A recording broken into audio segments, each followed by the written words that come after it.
হে জিন ইনসানের দল, ও পৃথিবীর মানবকুল জিনকুল, আমার সংবিধান, আমার আইন যদি তোমাদেরকে ভারী লাগে, এটা যদি বহন করতে বিরক্ত লাগে, তবে এক কাজ করো, এটাকে তোমরা ইগনোর করে দাও, এটাকে তোমাদেরকে মানতে হবে না। তোমরা একটা কাজ করো, আমার রাজ্য ছেড়ে অন্য আল্লাহর রাজ্যে চলে যাও, যেখানেই যাবে ওটাই আমার রাজ্য, ইল্লা বিসুলতান। আমি বললাম, চাচা আপনাকে একটা আমল করতে হবে, সেটা আল্লাহর জমিনের বাইরে চলে যেতে হবে। কোথায় যাও বাবা? মানতে হবে সোজা রাস্তা। আল্লাহ বলছে, আমার আইন মানবি না, আমার রাজ্যের বাইরে চলে যা, তোর সাথে আমার কোনো ভেজাল নাই। কোথাও যেতে পারবে ও? দেশদ্রোহী 5টা ধরা পড়েছে, তখন ওদেরকে সুপ্রিম কোর্ট থেকে রায় দিয়েছে, ইলেকট্রিক পোলে টেঙ্গে দিবালোকে মানুষের সামনে গুলি করে মারতে হবে। দেশদ্রোহী ধরা পড়েছে, মুশকিল খুব।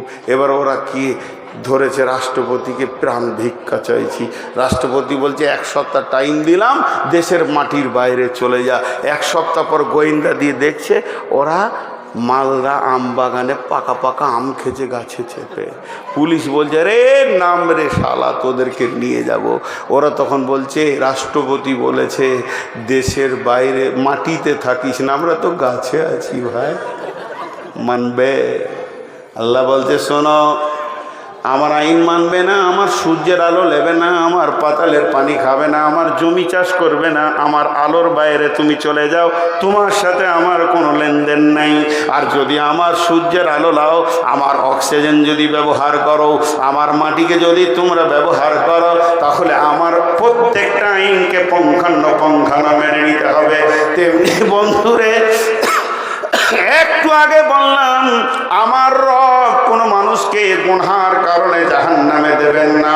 আর একবার বলছি, আমার রব কোনো মানুষকে গুনার কারণে জাহান্নামে দেবেন না। আমার রব কোনো মানুষকে গুনার কারণে জাহান্নামে দেবেন না। যে কারণে জাহান্নামে দেবে, সেই কারণটা হচ্ছে মাপ না চাওয়ার কারণে জাহান্নাম যাবে। গুনাহ করা অপরাধ নয়, মাপ না চাওয়াটা অপরাধ।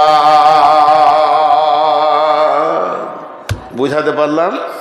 গুনার কারণে মানুষ জাহান্নাম যাবে না, মাপ না চাওয়ার কারণে যাবে। কারণটা হচ্ছে মাপ না চাওয়া। এবার বলেন, আল্লাহ বলছেন, তোমরা যখন গুনাহ করো তখন তোমাদের খুব উদ্দীপনা থাকে, কিন্তু একবার মুখে বলতে হবে, আল্লাহ তুমি মাফ করো। এটা তোমরা অলসতার কারণে বলো না। তোমাদেরকে এমন গাফলতি শয়তান দিয়েছে, গুনার ব্যাপারে তুমি হিরো, মাফ চাওয়ার ব্যাপারে তুমি হয়ে গেলে জিরো। আল্লাহ কেমন মাফ করেন? ইন্নাল্লাহা গাফুরুর রহিম। একটা লোক একটাই গুনাহ, একটা লোক একটাই গুনাহ, একটা লোক একই গুনাহকে প্রতিদিন যদি 70 বারের ওপর করে থাকে, আল্লাহ 70 বার মাফ করবেন। কেন মাফ করবেন? আল্লাহ বলেছেন, আমি মাফ করে ওয়ালা ইন্নাল্লাহা গাফুরুর রহিম।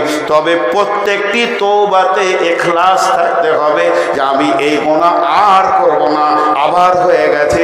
অতএব মানুষ গুনাহ করে না, মুমিন কোনোদিন গুনাহ করে না, ইমানদার কোনোদিন গুনাহ করে না। একটা কথা জিজ্ঞেস করব, উত্তর দেন।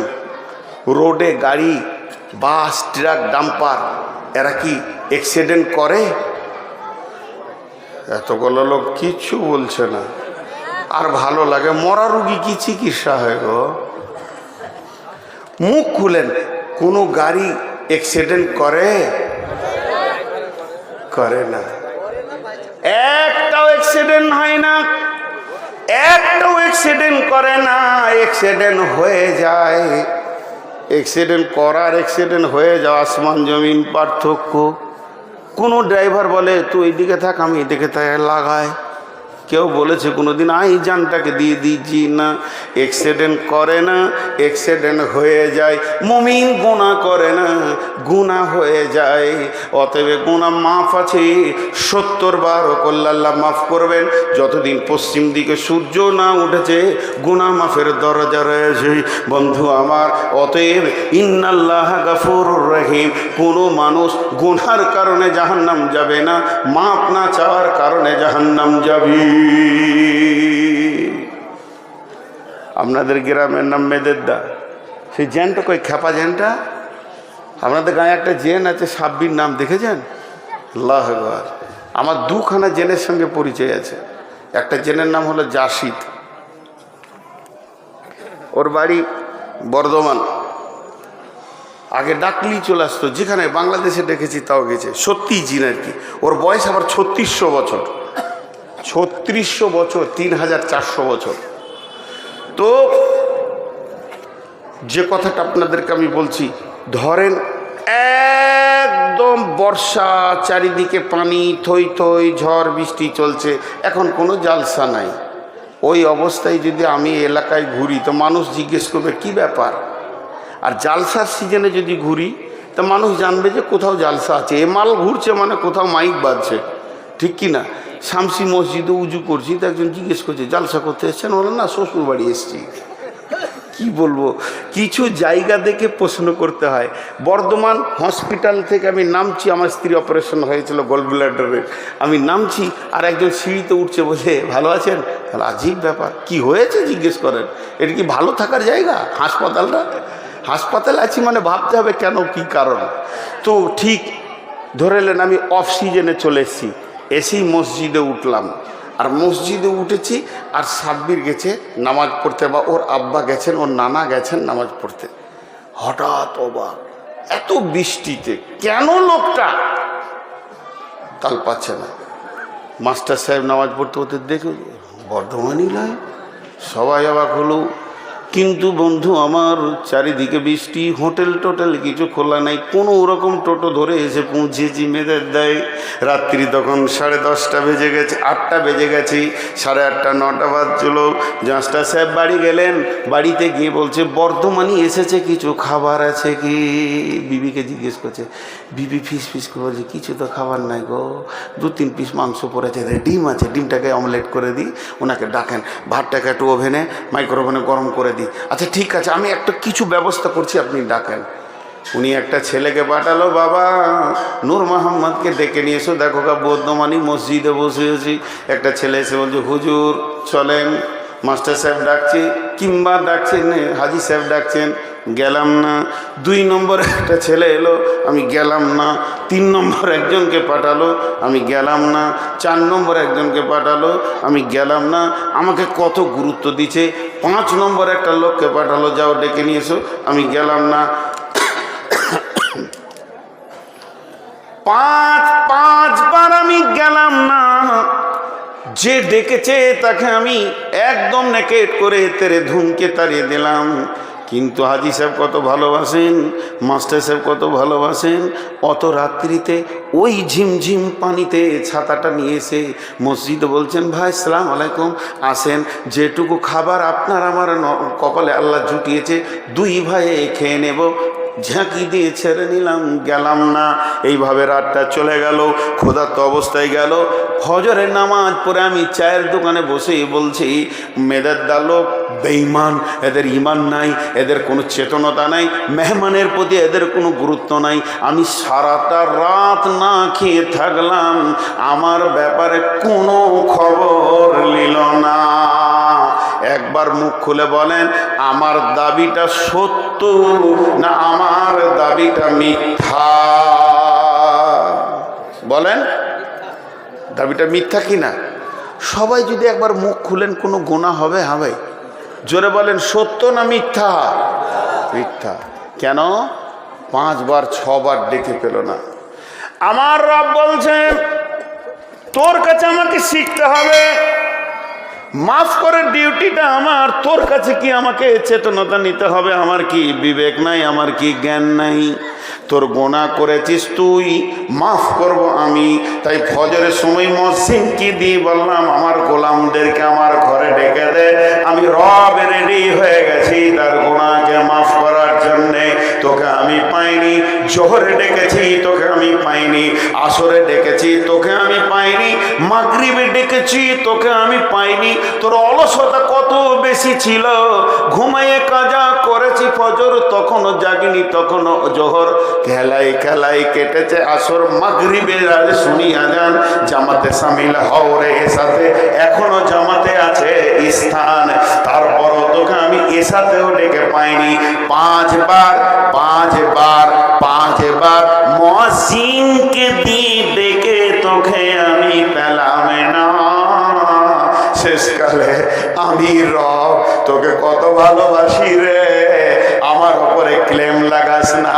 আমি রব কত মহব্বতের। তাহাজ্জুদের টাইমে সারা বিশ্ব যখন ঘুমিয়ে গেছে, আমি রব তোর দরজায় দাঁড়িয়ে আছি আর বলেছি, গোলাম ওঠ, একবার উজু করে 2 রাকাত নামাজ পড়ে বল, রব্বানা ফাগফির লানা যুনুবানা। আমি রব নিজে এসেছি তোর ঘরের দরজায়। পাপ করেছিস তুই, আগুন জ্বালিয়েছিস তুই, পাপের আসামি তুই, আমি হলাম রব। আমি তোকে কত ভালোবাসি রে, তোর পাপে আগুন জ্বলছে কিন্তু আমি রবের শান্তি হচ্ছে না। আমি তোর দরজায় ডাক দিয়েছি, তখন তুই গরুর মতো নাক ডেকে ঘুমিয়েছিলি। অতএব কোন মানুষ জাহান্নাম গুনার কারণে যাবে না, যাবে অলসতা করে। রবের কাছে সে ক্ষমা চাইনি।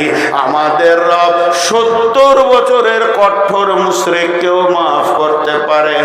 তার প্রেমে যদি কেউ জড়িয়ে যেতে পারে, এর থেকে প্রেমিক রব আর কেউ নাই। গোলাম, তখন তুমি অলসতার ঘুম দিয়েছ, তোমাকে আমি পাইনি যে একবার তুমি চোখের পানিতে আমার কাছে কাঁদবি।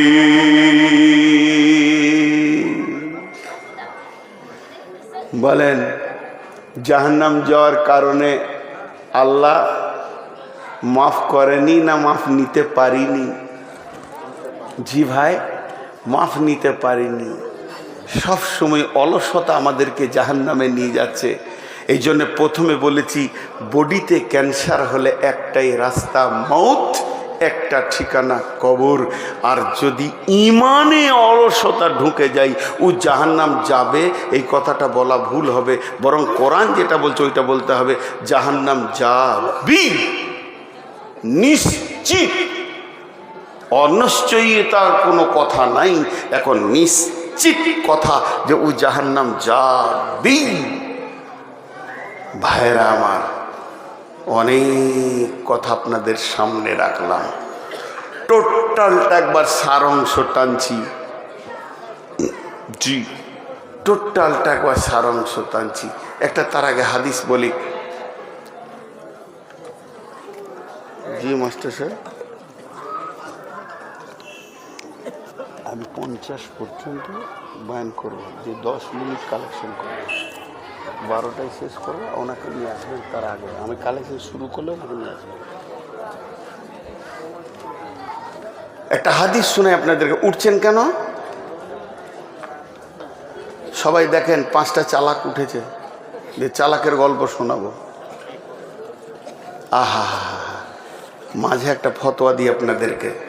জীবনে ফতোয়া দিই না গো, যদি ভুল হয় তো সব বলে দিও, আর যারা আলেম আছে ভুলটা বলে দেবেন। তো আমি আপনাদেরকে একটা হাদিস শোনাই, তারপরে বলছি। সানাম, লাত, মানাত, উজ্জা, হবল, এগুলো মূর্তির নাম ছিল আগেকার জামানায়। সানাম বলে একটা দেবতা ছিল, সানাম। তো ওই একটা মুরব্বী ওর পুজো করতো, সানামের পুজো করতে করতে করতে করতে ওর 70 বছর ক্রস হয়ে গেছে। তাহলে কতদিন পুজো করছে? তা ওর জিকির ছিল, যেমন আমরা বলি সুবহানাল্লাহ সুবহানাল্লাহ সুবহানাল্লাহ সুবহানাল্লাহ সুবহানাল্লাহ সুবহানাল্লাহ সুবহানাল্লাহ সুবহানাল্লাহ আলহামদুলিল্লাহ আলহামদুলিল্লাহ আলহামদুলিল্লাহ আলহামদুলিল্লাহ আল্লাহু আকবার আল্লাহু আকবার আল্লাহু আকবার আল্লাহু আকবার। ও কি জিকির করতো? সনম সনম সনম সনম সনম সনম সনম সনম সনম সনম সনম সনম সনম সনম সনম সনম, এই জিকির করতো। ওই বুড়া 70 বছর ক্রস করে দিয়ে এর প্লাস 70 প্লাস বয়স চলছে, সে একটা ঘটিতে পানি নিয়েছে, ফুল নিয়েছে, আর ওই সনম দেবতার কাছে গিয়েছে, তার পায়ে ফুল দিয়েছে, তাকে পানি দিয়েছে, এবার পূজা শুরু করেছে। সনম মেরি জান তুই হি মেরি আকিদা, সনমকে ডাকতে রয়েছে। এই অবস্থায় তার মুখ থেকে বের হয়ে গেছে সনম সনম সনম সনম সমাদ সমাদ সমাদ সমাদ সমাদ সমাদ সমাদ। কার নাম? আল্লাহর নাম। কুল হু আল্লাহু আহাদ আল্লাহু সামাদ। রব্বুল আলামিন বলছেন, গোলাম আমি তোকে মাফ করার জন্য রেডি হয়ে গেছি, তুই আমার পবিত্র নাম ধরে ডেকেছিস। ফেরেশতারা বলছে, মাবুদ ও ভুল করে বলে ফেলেছে, তাও কি মাফ করবেন? আমার রব বলেন, এবার ফেরেশতারা বলে 70 বছরের সনমের পূজা করে, তাকে কি মাফ করবেন? আমার রব বলছে, গোলাম রে, হে আমার ফেরেশতা কুল, ও 70 বছর সনমের ডেকেছে, আর আমি রব 70 বছর ওর মুখের দিকে তাকিয়ে আছি, কখন আমাকে সামাদ বলে ডাকবি? বন্ধুরা আমার, এর নাম আল্লাহ। আল্লাহকে দিল দিয়ে হৃদয় দিয়ে যদি ডাকা যায়, আল্লাহ বলছেন লা তাখুযুহু সিনাতুন ওয়া মালা নাওম, আমাকে তন্দ্রা দূরের কথা, আমাকে ঘুমও পর্যন্ত স্পর্শ করে না। তুই সকালে ডাক, বিকালে ডাক, সন্ধ্যায় ডাক, দুপুরে ডাক, রাত্রিতে ডাক, রাত্রি 12টায় ডাক, রাত যত বেশি হবে আমার অফিস তত চলবে। আমি সারাদিন ফেরেশতার মাধ্যমে অফিস চালাই, আর যখন গভীর রাত হয়ে যায় তাহাজ্জুদের টাইমে আমি রব একাই ট্যাকেল করি। তার কারণ হচ্ছে গভীর রাত্রে আমার গোলাম আমার কাছে তওবা করে কাঁদবে, গাফলতির ময়দান থেকে উঠে বিছানা ছেড়ে কাঁদবে, আর আমি রব মাফ করব। এর জন্য আমি রাতকে বেছে নিয়েছি। আল্লাহ তাবারাক ওয়া তাআলা তার মেহবুব এবং হাবিব নবীর জন্য রাতকে বেছে নিয়েছিলেন। সুবহানাল্লাযী আশরা বিআবদিহি লাইলাম মিনাল মাসজিদিল হারামি ইলাল মাসজিদি আকসাল্লাযী বারাকনা হাওলাহু লিনুরিয়াহু মিন আয়াতিনা ইন্নাহু হুয়াস সামিউল বাসীর। রাত্রিটাকে বেছে নিয়েছিলেন, গভীর রাত্রিতে রাসূলের মিরাজ হয়েছিল। শুধু তাই নয়, আল্লাহ আমাদের জন্য বলেছেন তাতাজাফা জুনুবুহুম আনিল মাজাজি'i ইয়াদউনা রাব্বাহুম খাওফান ওয়া তামাআ ওয়া মিম্মা রাযাকনাহুম ইউনফিকুন। রাতটাকে বেছে নিতে বলেছেন। জি, এটা দুটো কবিতা শোনাই, উপন্যাসের কবিতা কবি নজরুলের। জি, যে কত প্রেম মহব্বত আল্লাহর সঙ্গে জমাতে হবে, গভীর রাতে আপনি আল্লাহকে পাবেন। আল্লাহর কত দূর নেটওয়ার্ক, মোবাইলে তো নেটওয়ার্ক নাই, আল্লাহর নেটওয়ার্ক কত দূর। আল্লাহ বলছেন বিসমিল্লাহির রহমানির রহিম, রব্বুল মাশরিকাইনি ও রব্বুল মাগরিবাইন ফাবিআইয়ি আলাই রব্বিকুমা তুকাযযিবান। আজকে এখানে ভোডাফোনে নেটওয়ার্ক নাই, জিও ভালো, জিও নাই, এয়ারটেল আছে। আর আমার রব বলছে যেখানে দুই উদীয়মান সূর্য, দুই অস্তিত্বমান সূর্য পর্যন্ত আমার নেটওয়ার্ক আছে। গোলাম রে, এখানে ডাকলে আমাকে পেয়ে যাবি। শুধু তাই নয়, হযরতে ইউনূস 3খানা অন্ধকারে ছিলেন। একটা হলো পানির অন্ধকার, তারপরে মাছের ভিতর, তারপরে পাকস্থলীর ভিতর, আর ওই মাছটা ছিল 800 মিটার পানির নিচে। সেখানে ইউনূস ডেকেছে লা ইলাহা ইল্লা আনতা সুবহানাকা ইন্নী কুনতু মিনাজ জালিমিন। ইউনূসের গাফলতি ছিল না, ইউনূসের ত্রুটি হয়ে গেছিল, একদম রেগুলার ডেকে গেছে, আর সেই আওয়াজ আরশে মহল্লা পর্যন্ত পৌঁছে গেছে। আল্লাহ বলে, গোলাম রে, আমি সে রব আছি, এখনো তোরা ডাক। এবার আমার একটা মোবাইল আছে, যদি কেউ কথা শুরু করে দেয় আর একজনের কথা ওখানে ঢুকবে থাকবে না বিজি, কিন্তু আমার রব আপনি ডাকেন আপনার আব্বা মা, আপনার গোষ্ঠী, আপনার বংশ, আমার ভাই, আমার বোন, সমস্ত বাংলাওয়ালা, সমস্ত আপনার ইংরেজিওয়ালা, হিন্দিওয়ালা, উর্দুওয়ালা, আরবিওয়ালা, যত পৃথিবীর মানুষ আছে, শুধু তাই নয়, যত প্রাণী আছে, গরু ছাগল আছে, যা আছে, মাটির ভিতরে কত প্রাণী আছে, সমুদ্রের পানিতে কত প্রাণী আছে, জঙ্গলে আছে, আল্লাহ তাবারক ওয়া তাআলা বলছে তোরা একসঙ্গে ডাকবি, আমি একসঙ্গে সকলকে সাড়া দিব। আমার ভিতরে কোনো বিজি নাই, ব্যস্ততা নাই, আমি কাউকে বলবো না এখন নয়, তোর টাইমটা পরে। যদি তাই আমি আল্লাহ সিরিয়াল দিয়ে দিতাম, তোর সিরিয়ালটা কখন পড়তো একবার ভেবে দেখ। আমার নাম রহমানুর রহিম, তোর চিনতে ভুল হয়েছে, তোর তওবা করতে ভুল হয়েছে, তোর গাফলতিতে জিন্দেগি কাটিয়ে ফেলেছিস, একবার তওবা করে আল্লাহর কাছে ফিরে আয়।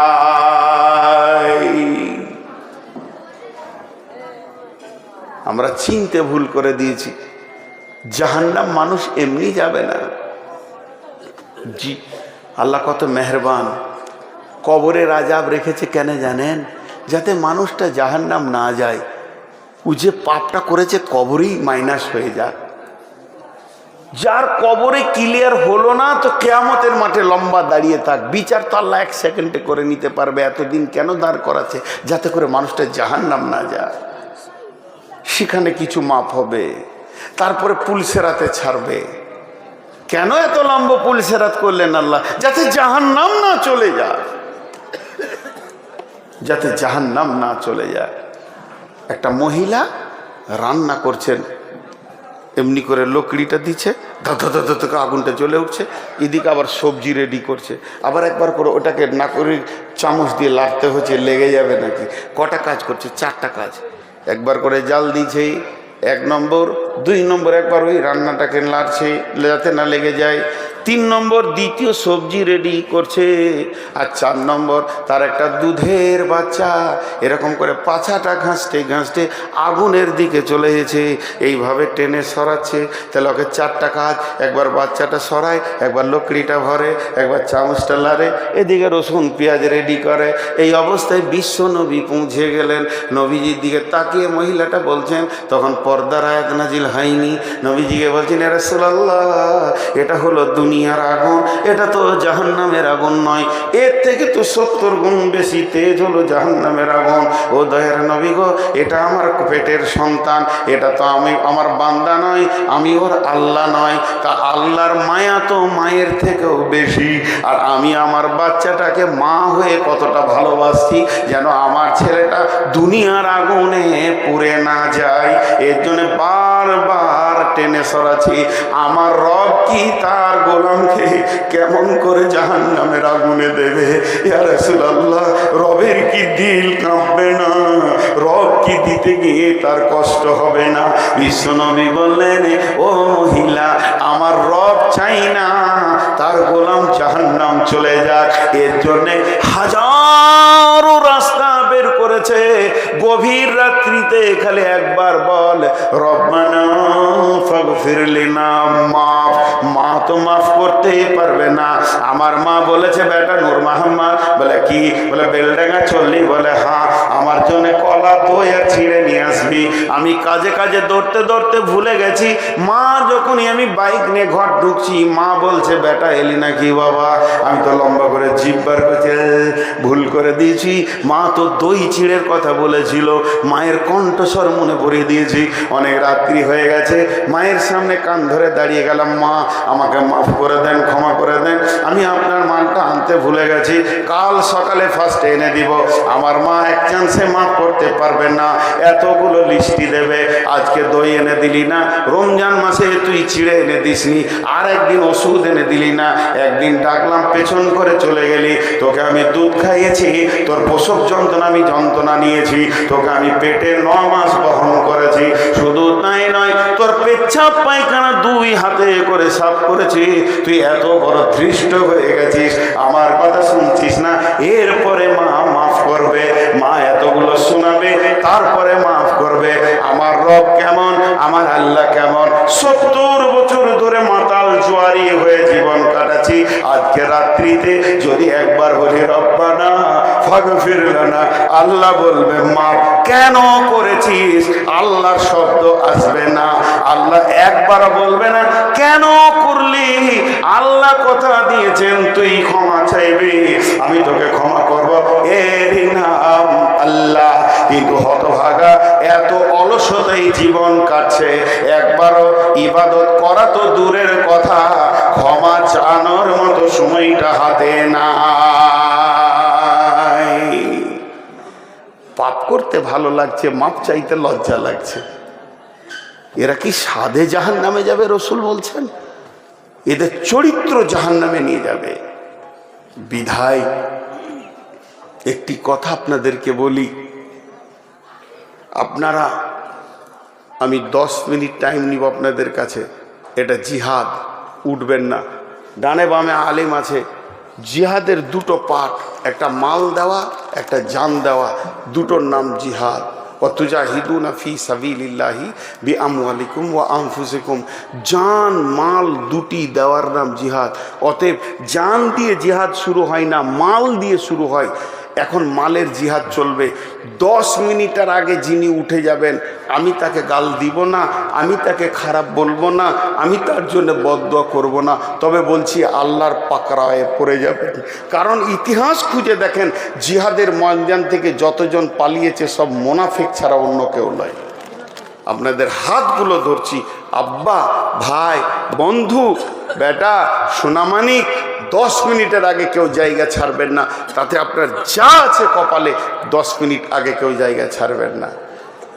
মাদ্রাসার মৌলবি আর কমিটিরা বলে দে বাপ, দে বাপ, দে বাপ, দিতে মন হয় না, কিন্তু রাত 12টায় ডাকাত ঢুকলে উল্টিয়ে বলবে লে বাপ, লে বাপ। 2 জায়গায় মানুষ টাকা দেয়, এক হসপিটালে আর এক ডাকাতের হাতে আর উকিলের হাতে।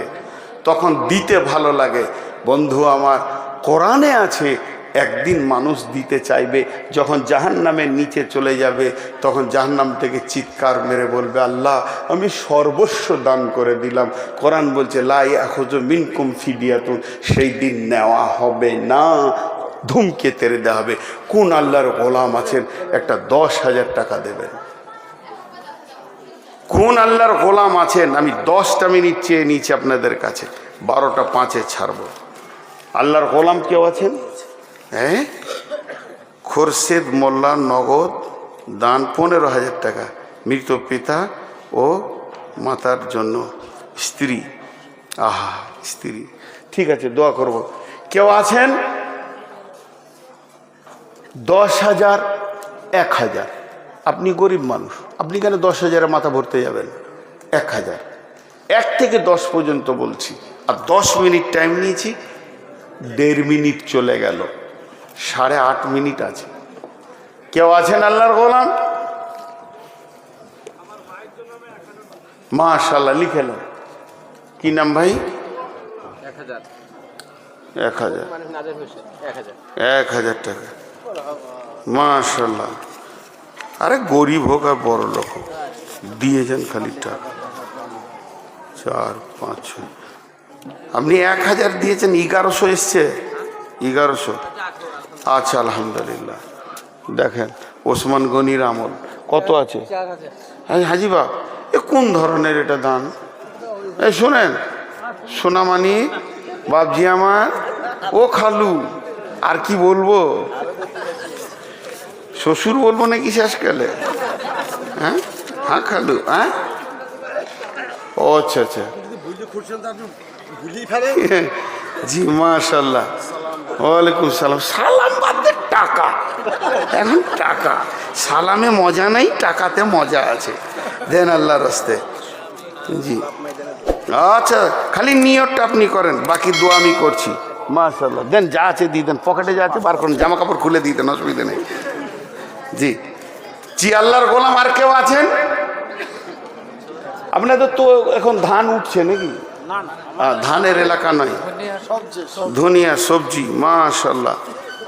সবজি একটা বেলা বেলা এলে দুটো ফুলকপি নিয়ে বাড়ি যেতাম, আজকে বাড়ি যাব, তাও তো মনটা খুশি হতো। মাশাআল্লাহ। হ্যাঁ হ্যাঁ, এখন আমাদের ধানের টাইম তো।